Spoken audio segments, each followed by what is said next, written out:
Hello everyone and welcome to the second episode of my Let's Play King's Bounty series.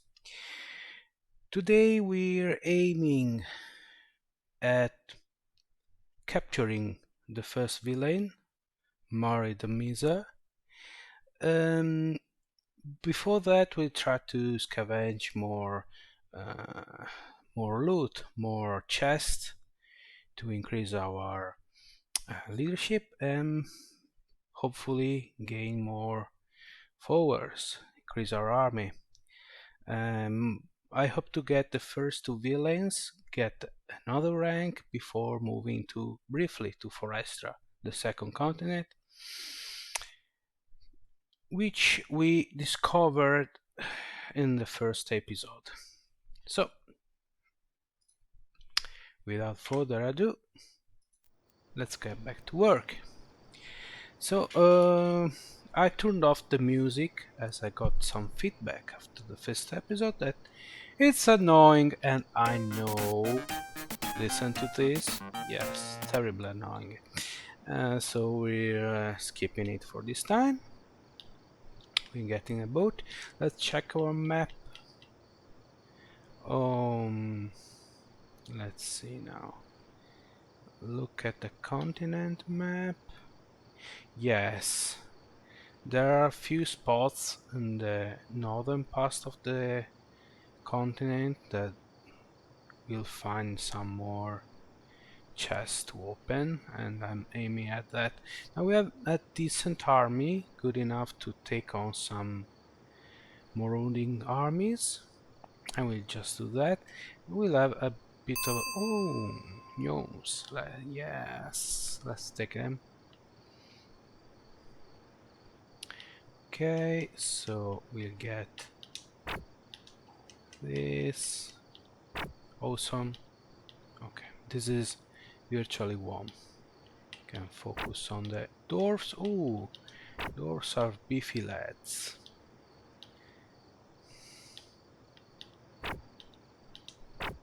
Okay. And we're done. Awesome, 1000 coins. And another, well, let's erase the orcs first. Now, the nomads are quite pesky. Okay, they can move too, so they can't attack us. Yeah, I was afraid they may do this. Okay. Okay. One clone spell. More elves! 2 elves dwellings in Continentia. That's really lucky. So, I don't remember if I explained the weeks. Time passes by, and weeks are 5 days, and after every week it's proclaimed a new week of a specific unit. When that happens, all the dwellings, the spawning points, spawning nodes for that specific unit get replenished.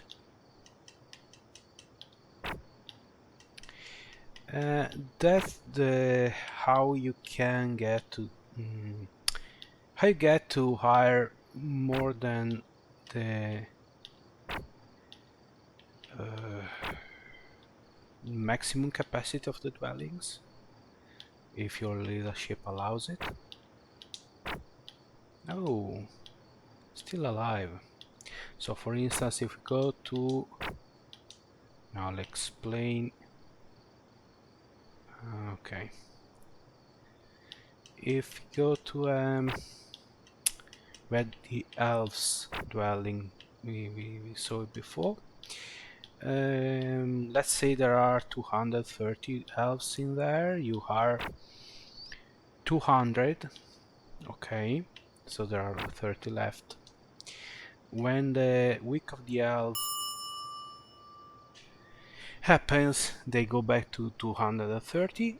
So if you can hire later in the game 400 elves, you can by doing this. In this case, we already found two elf dwellings, but the most powerful units, such as giants, dragons, and demons, usually comes in with just one spawning point in the entire game. So if you want to get more than your 30 dragons, which is usually the maximum you can get in a dwelling, you have to wait for the week of the dragon. Now, the first episode didn't explain this because I explained it in my previous streams. Anyway, most of the times when you find chest, you get a treasure cache. You get to decide what to do with it. You can take the gold for you, or you can distribute to the peasants. In this case, you get a bonus to permanent bonus to your leadership. You get 1 point of leadership per 50 golds, and which is the only way basically to increase your leadership. You get bonus leadership when you increase your rank, but it's not a big deal. You get far more by distributing gold to the peasants. Now, in the first continent, the maximum amount of gold you can find is 500, which is translates in 10 leadership points. In the second, I think it's 1000, then it gets 2000, I think 4000, something like that, but it increases exponentially. Just by stopping briefly in the next continent, in this case Forestria, just opening a few chests, you get a huge bonus to your leadership. So beside finding new powerful units in the new continent, just getting some chests and distributing the gold will increase so much your leadership that you can go back, hire a lot more of the units you already have, and mm, raise basically every castle in the continent. That's a bit of a cheesy tactic. That's usually what you do when you want to kind of speedrun or go for top score. I try to do this the least possible because it I think it takes away from the spirit of the game. Okay. However, you should know that there are three tiers of difficulty in the fights. The first one are the roaming parties. As you can see, any roaming party, marauding army, we can destroy them with ease with the small army we already have. Then there are the castles occupied by marauding parties, which are a little stronger than wandering armies. They usually have a full 5 unit capacity, so they're a little bit harder, and they have a little more. Um, the units are a little bit more numerous. Okay, there are more soldiers per unit. Finally, there are the personal armies of the villains, which are even harder. I think I can get the first two villains quite easily with the army I'm getting, but past that point it's going to be too hard. So I probably get go to Forestria in that case, which is no big deal because once you can destroy every wandering party, you will eventually find a map to the next continent. So that's less a bit cheating. Okay, it's not cheating. It's a bit cheesy. That's what I think. For instance, if you remember in the previous episode, we found the map to Forestria. I think it was in the fifth or sixth chest. It was in the first minutes of the game. We could have left for the new continent, get a huge bonus to leadership. Maybe we could get better army. We could fight dwarves, for instance, which are really good. Um, or maybe even more lucky, found some dwellings from the third continent, like Druids, for instance. And at the point where our army would have been unstoppable, but it takes away from the challenge. Okay, so I'll try to avoid doing that. Okay, now let's back to here we have Orcs. Okay, Orcs, that's an interesting. Orcs are evil creatures from type D, from moral alignment, so they don't get along with elves very well. Elves will go to low morale, so they'll deal less damage. I'll explain another time all the nook and crannies of combat. Okay, I already talked too much this episode already. It's a trade-off. We're going to get a new ranged unit, which is always good, but our elves will be less. Mm,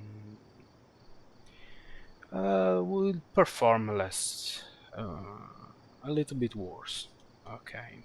However, having at this stage another ranged unit, it's it's really good. So we're going for that. Now let's see if you can get more chests. Is a castle. Ooh, a dungeon. Okay, you do not have any more army slots. That's okay, we have 5. So we can't hire skeletons.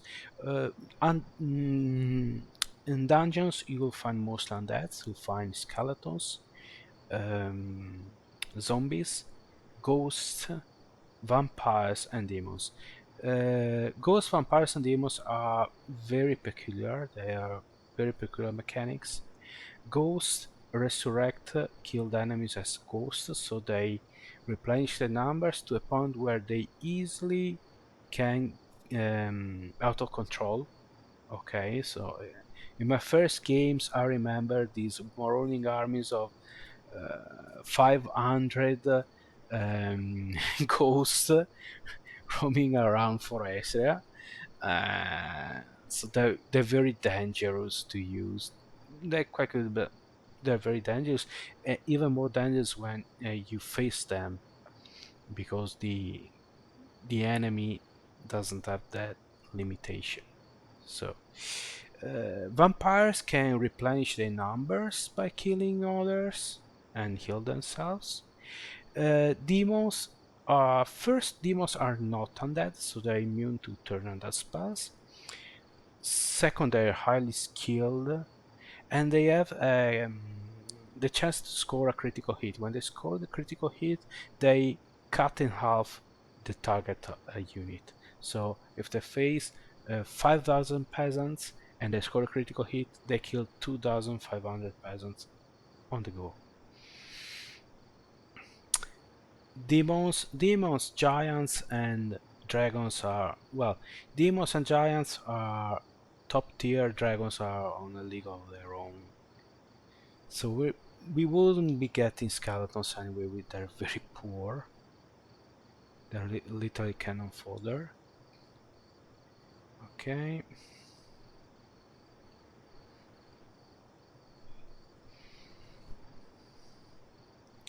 Now I'd like to get to my boat to go north. Let's try.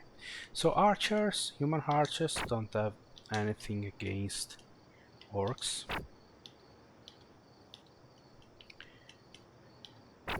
Orcs, by the way, are better at hand-to-hand combat. If I remember correctly, they can score from 1 to 3 damage each in hand-to-hand combat, only 1 to 2 in ranged, but ranged in this game is overpowered because the enemy doesn't get to counterattack. Still, as I have 50 of them, they can deal quite a lot of damage. Okay, here we have elves. One more elf. So we have 2 elf dwellings here, which is great. Okay, I get another boat because I can't be bothered with getting... oh, let's check the map. Right. I should probably go to the other side though, because...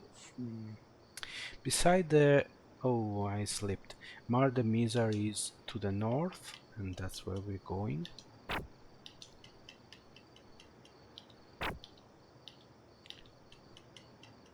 Usually I try to get...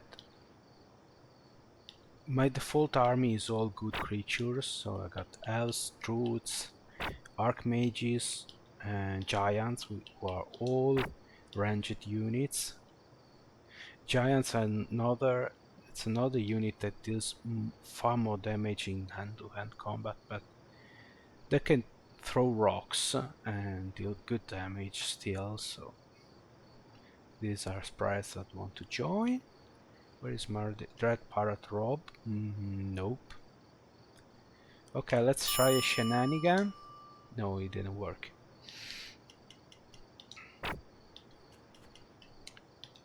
Okay, still having... oh! Ah...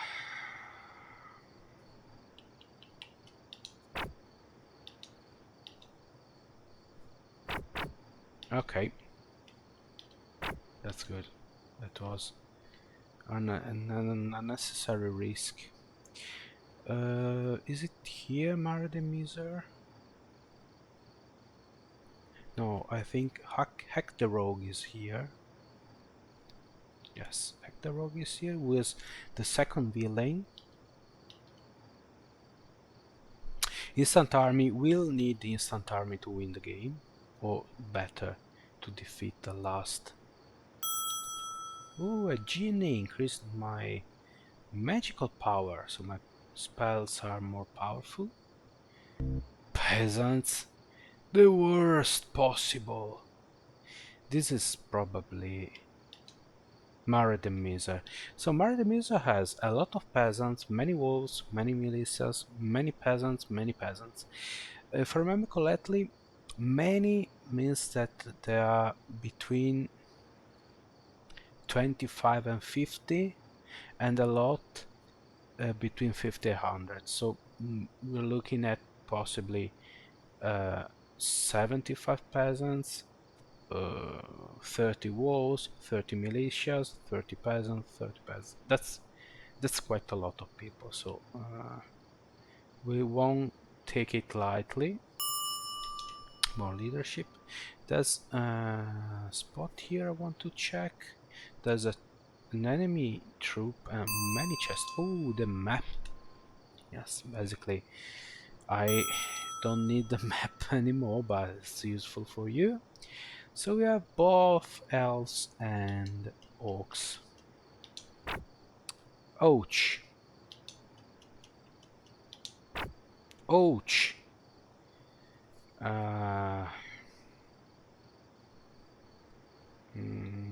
Can I use magic?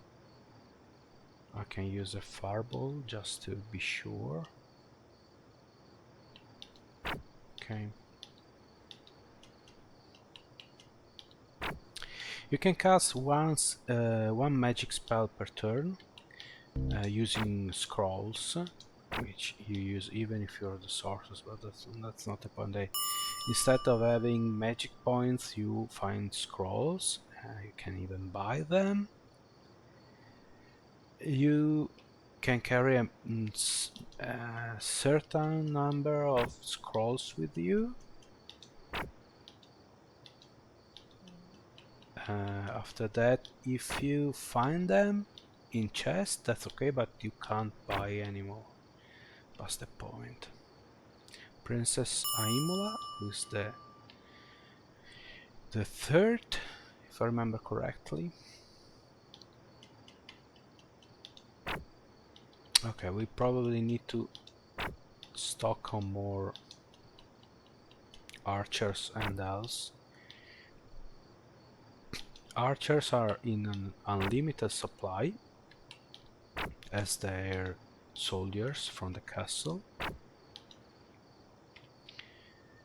And we have 2 dwellings of elves already, so that shouldn't be a problem. Sprites.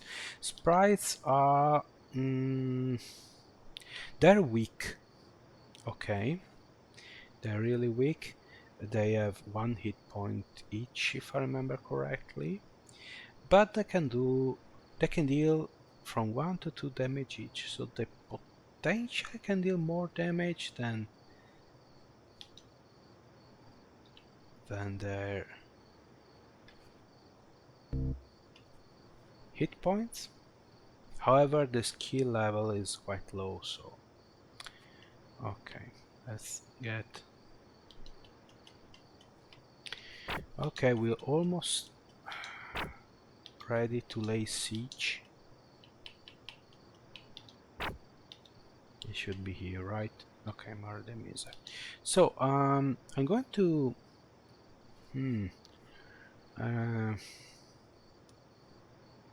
no, okay. I think I have a... Fine villain. Okay, I have a freeze, a resurrect, and a clone spell. Should be enough. Lay siege. Now, as you can see, the map is different from the normal battle. It's vertical, we should say. Develops vertically. And the enemies are close, dangerous close to our troops. So we know that peasants can move only 1, militias can move 2, and wolves can move 3. So those wolves can actually get into contact with our orcs. I don't like that. So I'll start with freezing them. Okay, first I'll focus on the militias. Okay. Good. I'll let the orcs shoot the peasants. Okay. Okay. Now, the peasants, the 41 peasants are close to our orcs, so they can't shoot, so we'll have to deal with that first.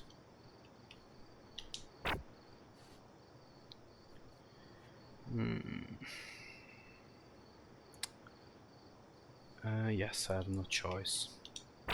Okay. Okay. Then we can go with the wolves. And that's okay. Let's pray for the best. Okay, they did a strange thing, I guess. Okay, so 10 wolves.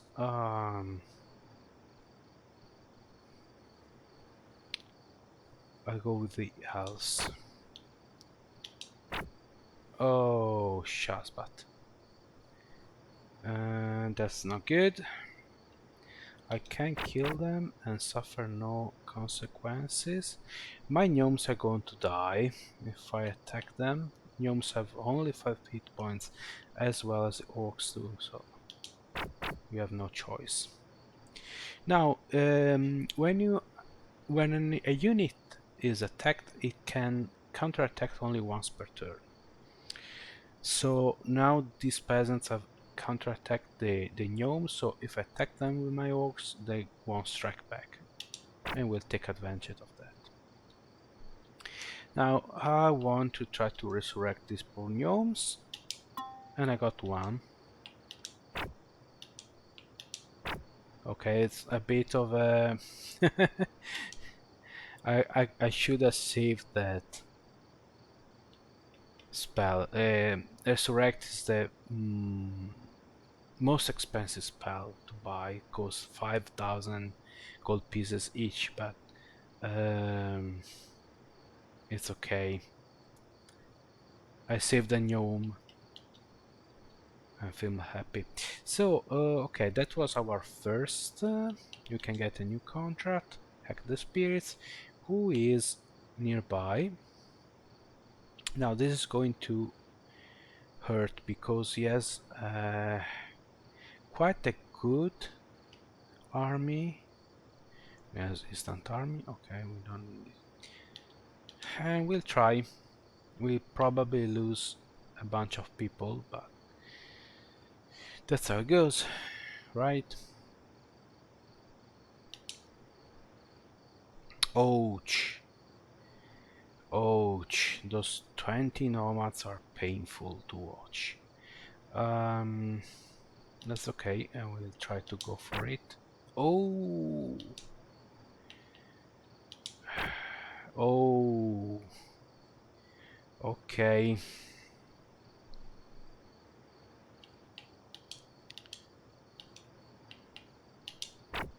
Okay. We're going to lose some pikemen. We can't have it any other way. Okay, now the 84 peasants start to bother me.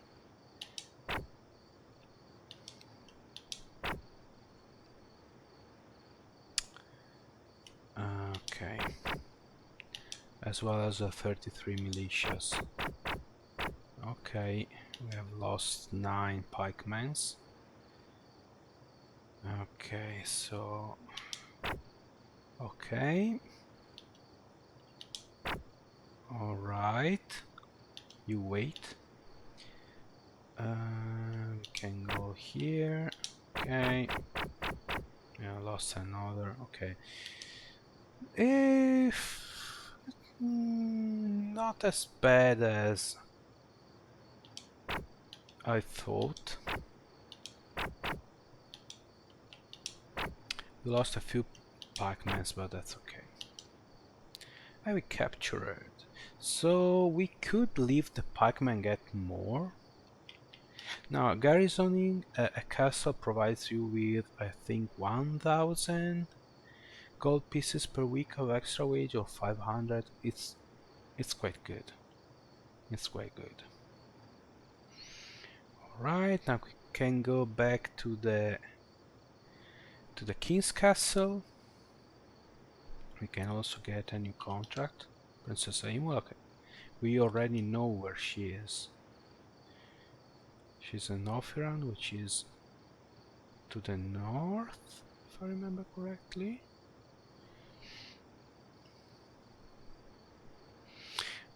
Anyway, what matters is that we capture 2 villains, so we should be able to get an audience to the king, who proclaims, "I promote you to general." That's great. That's great because also you can recruit cavalry, which is very, very good. Cavalry is really good. They're fast. They naturally have better attack, hit points, and skill level than pikemen. So we can get also by gaining a rank, we got more leadership, so we can hire more people. Now, however, we still have a few minutes before the 30 minutes mark. I want to go briefly, as I said, to Forestria. Okay, we can gather Barga choice, or we can gather some information. Okay, I'm just poking my nose around here. Forestria, it's as the name implies, most of the land is covered in forest. But most importantly, it's full of easy to grab chests. So serving the area, you discover that it is rich in mineral deposits. The king rewards you for your find by increasing your weekly income by 77, which is no big deal. Nomads? Nomads is a fair hand-to-hand. Okay, I might be wrong. As you can see, this chest here has 1900 gold pieces, so it's not 1000, it's probably 2000 or even 2500. the gold pieces the limit for this chest. This alone is 38 leadership points, which means almost 4 elves or 4 archers or possibly 2 cavalry. So just opening a few chests here will give us a huge boon. That the cave might be dwarves. Dwarves are sturdy, but they're so slow. They good for as damage bomb. Oh, ogres. Ogres are evil creatures, as the name implies. They're quite expensive, 750 each. They have quite a lot of hit points. I think they have 40 each, which is huge. They don't deal much damage though, so they're tanks basically. Sir Moradon the Cruel, 36. That's awesome. Forestria is a bit lacking when it comes to artifacts, as the 2 artifacts available are a bit underwhelming. I think that's the Anchor of Admiralty or something like that, which reduces the cost of boat rental to 100 gold pieces. Oh, giants! I don't want to face them. Giants are tough. Probably there's going to be just a handful of them, but they can wreck your army. Giants, they have 60 hit points each, which is a second only to dragons. Dragons have 200 hit points each, which is absolutely ridiculous. And they deal a lot of damage, and they can do range attacks. And they're fast, they move. See? This is Forestria. Basically, there's this river here which lets you grab a lot of chests with no problems. 2 town gates and 14. Okay, now I guess I'd go back to Continenza, drop by the King Castle, hire more troops, get elves, orcs, and go on laying sieges to our enemies.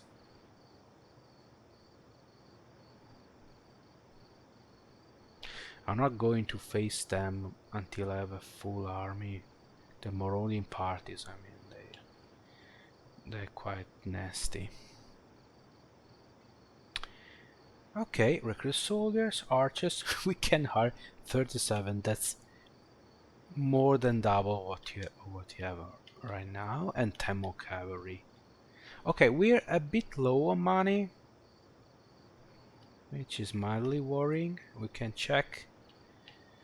So my commission per week is 4,253, and our army is not, it's costs more than that. Just the cavalry and the archers are about 4,000, so we're about 4,500. We're going to lose a little bit of money, but we'll make it up by destroying enemies. Sure, we should hire more orcs and elves, which will bring us down even more, but that's okay. Anyway,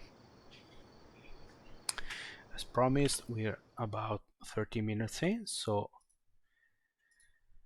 I'll stop here. Thank you again for watching this. Hope you had fun. Next time we'll try to arrest more villains, more criminals, and then we'll go back to Forestria to look for more troops and get more money because we're running low on it. Anyway, I'm Rico, and thank you again for dropping by, and I'll bid you farewell till next time.